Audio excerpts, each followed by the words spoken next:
Position बघा मी कशी जाते. उजवा हात माझ्या उजव्या हाताने 3 बोटे ठेवून बघा सगळ्यांनी. लागते का पल्स? म्हणजे जिवंत आहे आपण.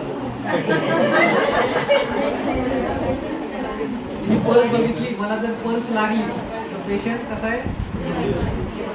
2 नंबरला काय बघेल मी त्याचं, इथं जर ब्रेक पल्स लागली तर मग मी रेडियल पल्स बघा. आपल्या मानेमध्ये तर सगळ्यात मोठी रक्तवाहिनी असते कॅरोटीड नावाची. जास्त दाबू नका, थोडासा प्रयत्न करा. इथं आपल्याला लागेल. या 2 गोष्टीनंतर काय लक्षात येईल आपल्याला की त्याचा रक्ताभिसरण चालू आहे, त्याचं काय होतंय सर्क्युलेशन चालू आहे. पेशंट बेशुद्ध असेल, श्वासोच्छ्वास बंद पडला, सर्क्युलेशन जरी असलं तरी आपल्याला CPR द्यायचा, त्याला जिवंत करायचा प्रयत्न करायचा, त्याला उठवायचा ट्राय करायचा. त्या तिन्ही गोष्टी नसतील तर आपण काय म्हणायचं की त्याला तो आपल्याला CPR देऊन त्याचा जीव वाचवायचा. पोझिशन लक्षात आली. तळवा बोट असे ठेवले.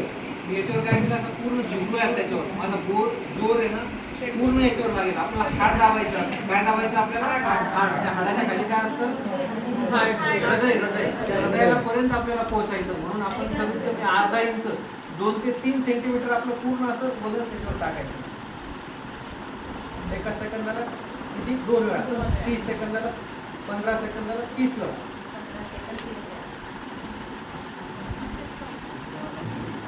हे चालू असताना 2-30 सेकंदानंतर काय करेल माझा असिस्टंट?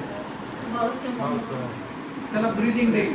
श्वास घ्यायचा आणि सोडायचा, श्वास घ्यायचा आणि सोडायचा 2 वेळा.